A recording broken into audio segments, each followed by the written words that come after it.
1984, George Orwell, Chapter 13. Syme had vanished. A morning came and he was missing from work. A few thoughtless people commented on his absence. On the next day, nobody mentioned him. On the third day, Winston went into the vestibule of the records department to look at the notice board. One of the notices carried a printed list of the members of the chess committee, of whom Syme had been one. It looked almost exactly as it had looked before. Nothing had been crossed out, but it was one name shorter. It was enough. Syme had ceased to exist. He had never existed. The weather was baking hot. In the labyrinthine ministry, the windowless, air-conditioned rooms kept their normal temperature, but outside the pavements scorched one's feet, and the stench of the tubes at the rush hours was a horror. The preparations for Hate Week were in full swing, and the staffs of all the ministries were working overtime. Processions, meetings, military parades, lectures, waxworks, displays, film shows. Telescreen programs all had to be organized. Stands had to be erected, effigies built, slogans coined, songs written, rumors circulated, photographs faked. Julia's unit in the fiction department had been taken off the production of novels and was rushing out a series of atrocity pamphlets.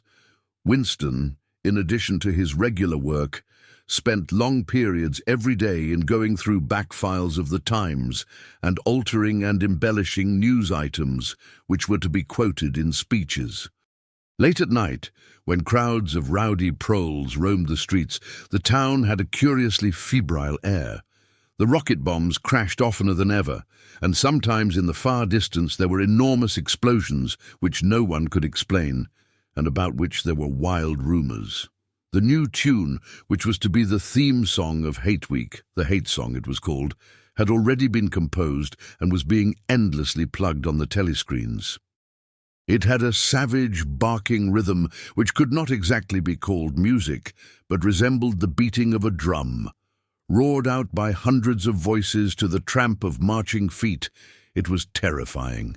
The proles had taken a fancy to it, and in the midnight streets it competed with the still popular "It Was Only a Hopeless Fancy." The parson's children played it at all hours of the night and day, unbearably, on a comb and a piece of toilet paper. Winston's evenings were fuller than ever. Squads of volunteers, organized by parsons, were preparing the street for Hate Week, stitching banners, painting posters, erecting flagstaffs on the roofs, and perilously slinging wires across the street for the reception of streamers.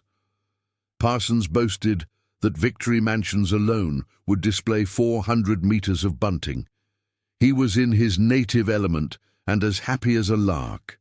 The heat and the manual work had even given him a pretext for reverting to shorts and an open shirt in the evenings.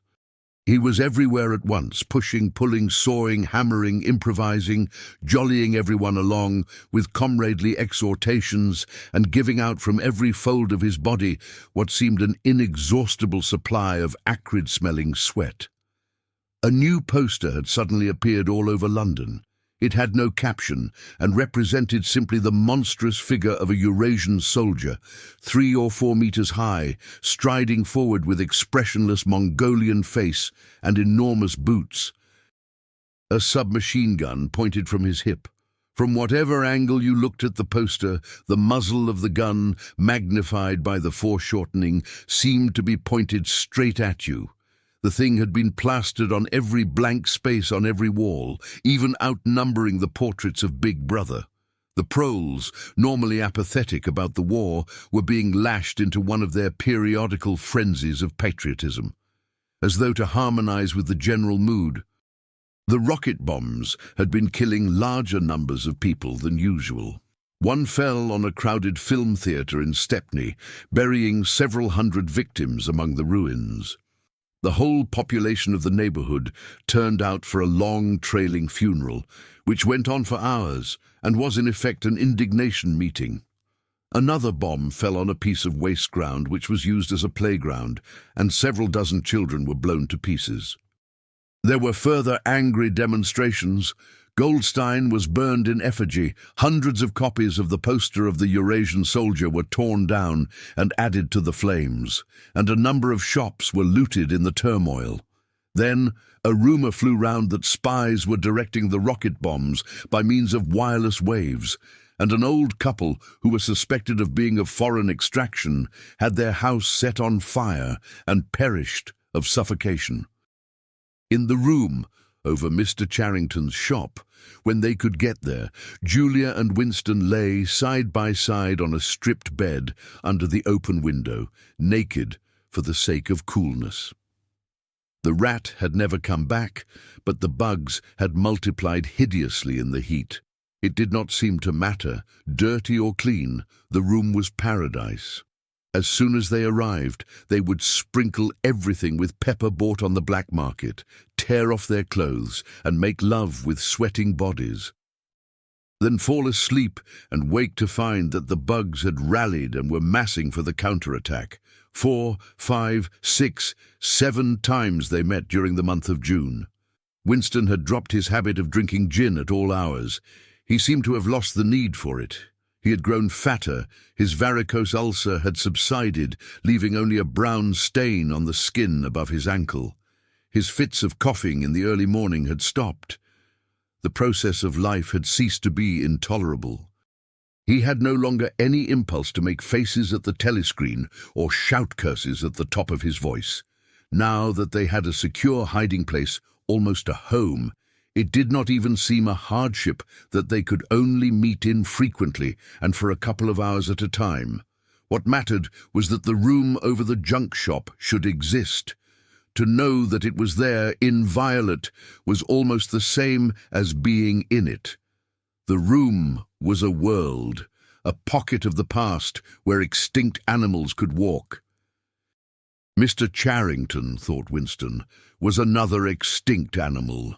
He usually stopped to talk with Mr. Charrington for a few minutes on his way upstairs. The old man seemed seldom or never to go out of doors, and on the other hand to have almost no customers. He led a ghost-like existence between the tiny dark shop and an even tinier back kitchen where he prepared his meals, and which contained, among other things, an unbelievably ancient gramophone with an enormous horn. He seemed glad of the opportunity to talk, wandering about among his worthless stock, with his long nose and thick spectacles and his bowed shoulders in the velvet jacket. He had always vaguely the air of being a collector rather than a tradesman.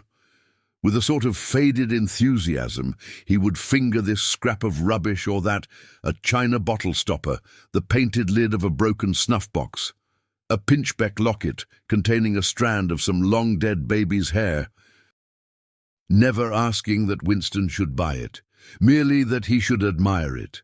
To talk to him was like listening to the tinkling of a worn-out musical box. He had dragged out from the corners of his memory some more fragments of forgotten rhymes. There was one about 24 blackbirds, and another about a cow with a crumpled horn, and another about the death of poor Cock Robin. "It just occurred to me you might be interested," he would say with a deprecating little laugh, whenever he produced a new fragment, but he could never recall more than a few lines of any one rhyme. Both of them knew in a way. It was never out of their minds that what was now happening could not last long. There were times when the fact of impending death seemed as palpable as the bed they lay on, and they would cling together with a sort of despairing sensuality, like a damned soul grasping at his last morsel of pleasure when the clock is within 5 minutes of striking. But there were also times when they had the illusion not only of safety but of permanence. So long as they were actually in this room, they both felt no harm could come to them. Getting there was difficult and dangerous, but the room itself was sanctuary. It was as when Winston had gazed into the heart of the paperweight with the feeling that it would be possible to get inside that glassy world, and that once inside it, time could be arrested. Often they gave themselves up to daydreams of escape. Their luck would hold indefinitely, and they would carry on their intrigue, just like this, for the remainder of their natural lives. Or Catherine would die, and by subtle maneuverings Winston and Julia would succeed in getting married. Or they would commit suicide together, or they would disappear, alter themselves out of recognition, learn to speak with proletarian accents, get jobs in a factory, and live out their lives undetected in a backstreet. It was all nonsense, as they both knew. In reality, there was no escape. Even the one plan that was practicable, suicide, they had no intention of carrying out. To hang on from day to day and from week to week, spinning out a present that had no future, seemed an unconquerable instinct, just as one's lungs will always draw the next breath so long as there is air available. Sometimes, too, they talked of engaging in active rebellion against the party, but with no notion of how to take the first step. Even if the fabulous brotherhood was a reality, there still remained the difficulty of finding one's way into it. He told her of the strange intimacy that existed, or seemed to exist, between himself and O'Brien, and of the impulse he sometimes felt, simply to walk into O'Brien's presence, announce that he was the enemy of the party, and demand his help. Curiously enough, this did not strike her as an impossibly rash thing to do. She was used to judging people by their faces, and it seemed natural to her that Winston should believe O'Brien to be trustworthy on the strength of a single flash of the eyes. Moreover, she took it for granted that everyone, or nearly everyone, secretly hated the party and would break the rules if he thought it safe to do so. But she refused to believe that widespread organized opposition existed or could exist. The tales about Goldstein and his underground army, she said, were simply a lot of rubbish, which the party had invented for its own purposes and which you had to pretend to believe in. Times beyond number, at party rallies and spontaneous demonstrations, she had shouted at the top of her voice for the execution of people whose names she had never heard and in whose supposed crimes she had not the faintest belief. When public trials were happening, she had taken her place in the detachments from the Youth League who surrounded the courts from morning to night, chanting at intervals, "Death to the traitors." During the 2 minutes hate, she always excelled all others in shouting insults at Goldstein, yet she had only the dimmest idea of who Goldstein was and what doctrines he was supposed to represent. She had grown up since the Revolution and was too young to remember the ideological battles of the 50s and 60s. Such a thing as an independent political movement was outside her imagination, and in any case the party was invincible. It would always exist, and it would always be the same. You could only rebel against it by secret disobedience, or, at most, by isolated acts of violence, such as killing somebody or blowing something up. In some ways, she was far more acute than Winston, and far less susceptible to party propaganda. Once, when he happened in some connection to mention the war against Eurasia, she startled him by saying casually that in her opinion the war was not happening. The rocket bombs which fell daily on London were probably fired by the government of Oceania itself, just to keep people frightened. This was an idea that had literally never occurred to him. She also stirred a sort of envy in him, by telling him that during the 2 minutes hate, her great difficulty was to avoid bursting out laughing. But she only questioned the teachings of the party when they in some way touched upon her own life. Often she was ready to accept the official mythology simply because the difference between truth and falsehood did not seem important to her. She believed, for instance, having learnt it at school, that the party had invented aeroplanes.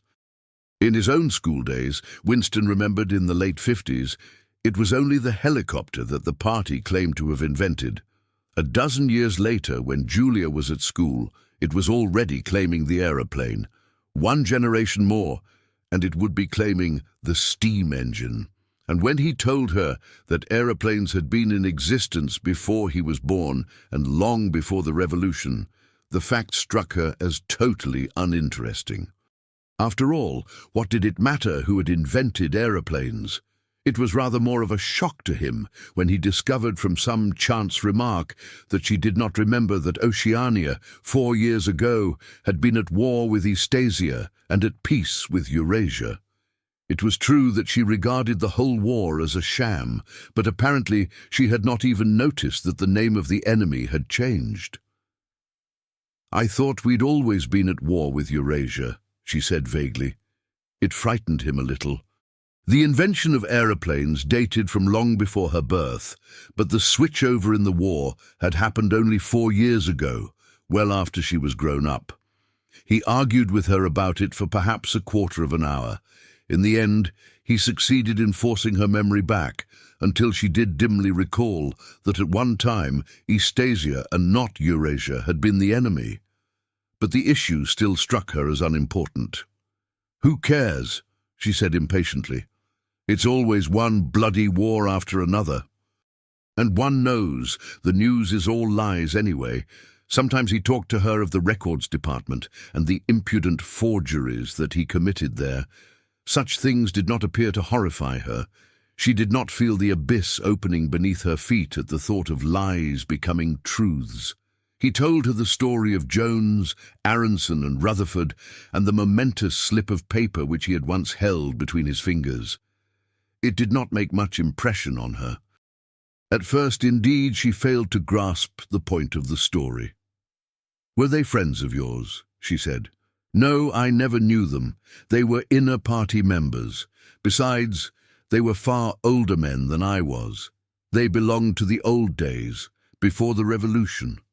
I barely knew them by sight." Then what was there to worry about? People are being killed off all the time, aren't they? He tried to make her understand. This was an exceptional case. It wasn't just a question of somebody being killed. "Do you realize that the past, starting from yesterday, has been actually abolished? If it survives anywhere, it's in a few solid objects with no words attached to them, like that lump of glass there. Already we know almost literally nothing about the revolution and the years before the revolution. Every record has been destroyed or falsified. Every book has been rewritten. Every picture has been repainted. Every statue and street and building has been renamed. Every date has been altered. And that process is continuing day by day and minute by minute. History has stopped. Nothing exists except an endless present in which the party is always right. I know, of course, that the past is falsified, but it would never be possible for me to prove it, even when I did the falsification myself. After the thing is done, no evidence ever remains. The only evidence is inside my own mind, and I don't know with any certainty that any other human being shares my memories. Just in that one instance, in my whole life, I did possess actual concrete evidence after the event, years after it. And what good was that? It was no good, because I threw it away a few minutes later. But if the same thing happened today, I should keep it." "Well, I wouldn't," said Julia. "I'm quite ready to take risks, but only for something worthwhile, not for bits of old newspaper. What could you have done with it, even if you had kept it?" "Not much, perhaps, but it was evidence. It might have planted a few doubts here and there, supposing that I dared to show it to anybody. I don't imagine that we can alter anything in our own lifetime, but one can imagine little knots of resistance springing up here and there, small groups of people banding themselves together and gradually growing and even leaving a few records behind, so that the next generations can carry on where we leave off." "I'm not interested in the next generation, dear. I'm interested in us. You're only a rebel from the waist downwards," he told her. She thought this brilliantly witty and flung her arms round him in delight. In the ramifications of party doctrine, she had not the faintest interest. Whenever he began to talk of the principles of Ingsoc, doublethink, the mutability of the past, and the denial of objective reality, and to use newspeak words, she became bored and confused and said that she never paid any attention to that kind of thing. One knew that it was all rubbish, so why let oneself be worried by it? She knew when to cheer and when to boo, and that was all one needed. If he persisted in talking of such subjects, she had a disconcerting habit of falling asleep. She was one of those people who can go to sleep at any hour and in any position. Talking to her, he realized how easy it was to present an appearance of orthodoxy while having no grasp whatever of what orthodoxy meant. In a way, the worldview of the party imposed itself most successfully on people incapable of understanding it. They could be made to accept the most flagrant violations of reality because they never fully grasped the enormity of what was demanded of them and were not sufficiently interested in public events to notice what was happening. By lack of understanding, they remained sane. They simply swallowed everything, and what they swallowed did them no harm because it left no residue behind, just as a grain of corn will pass undigested through the body of a bird.